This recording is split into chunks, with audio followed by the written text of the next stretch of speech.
In this video, I'm going to be sharing with you guys my own tips on how I code 7 plus hours every single day. So my name is Daniel King. I am a front-end developer, and if you are new here, you should consider subscribing because on this channel we talk all about entrepreneurship, self-development, and my coding tips. So back into this video, I'm going to be sharing with you guys 5 strategies on how I code 7 plus hours every single day.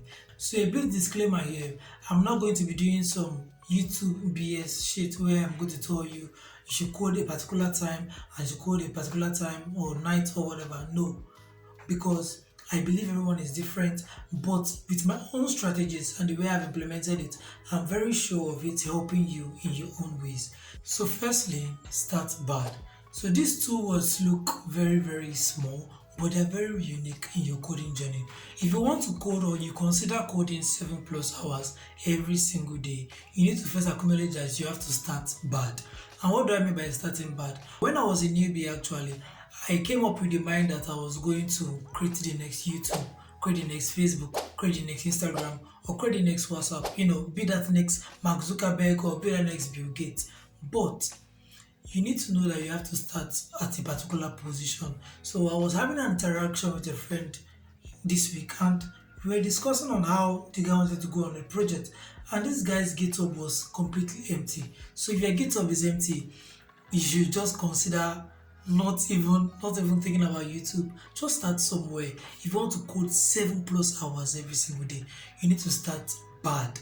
And by starting bad, you need to start like doing just maybe HTML code or whatever stack you are in. You should just start from the lowest point you can start from. It is going to help you and going to build something I call the momentum.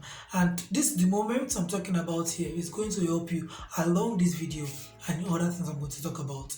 Secondly, appreciate the small wins. So this appreciation part comes into play because you need to first of all get into the groove of loving your skill.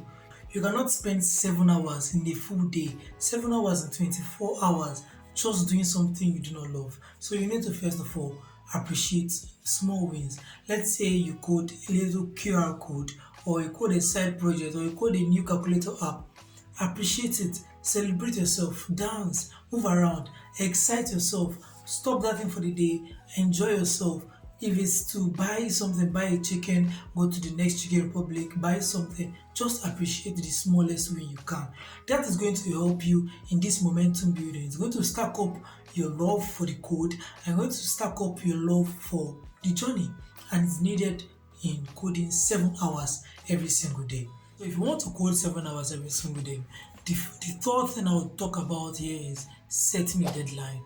So this is very controversial, but to me, I think setting a deadline is the best thing you can ever do as a self-development person or just as a developer as a whole. So, if you know you normally code a particular project in 3 days, set the deadline to 2 days.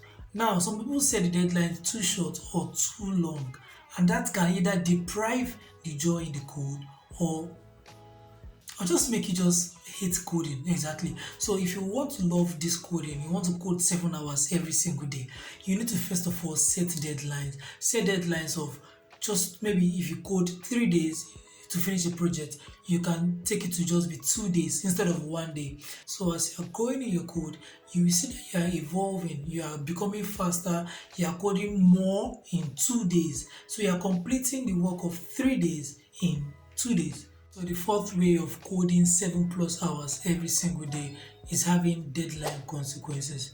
What do I mean by deadline consequences?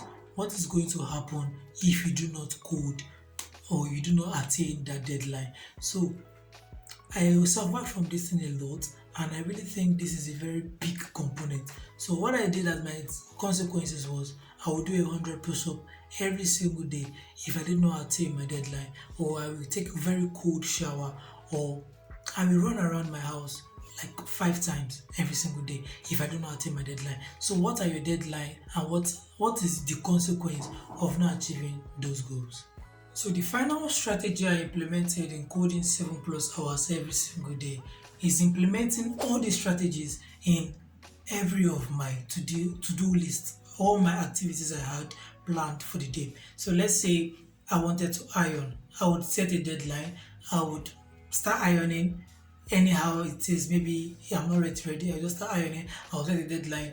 I'll give myself a consequence of what's going to happen. Let's say if I did not iron this clothes today, or let's say I wanted to build a business, I'll just start bad, set the deadline, appreciate my small wins, and start going. When you start implementing these things in your life, in your everyday to day life, you will notice that you have more momentum in order to code 7 plus hours every single day. So it's not easy to code 7 plus hours every single day.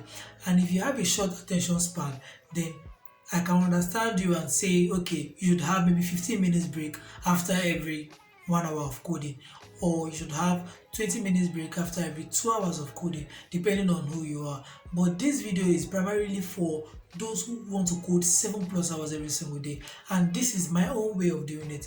And it may not be your own way of doing it, but I can assure you that if you implement these things into your life and maybe a little tweak and add a little more, you would get 7 plus hours every single day. So that's it for me, guys. If you like this video, please give this video a thumbs up, subscribe, and I will see you guys tomorrow.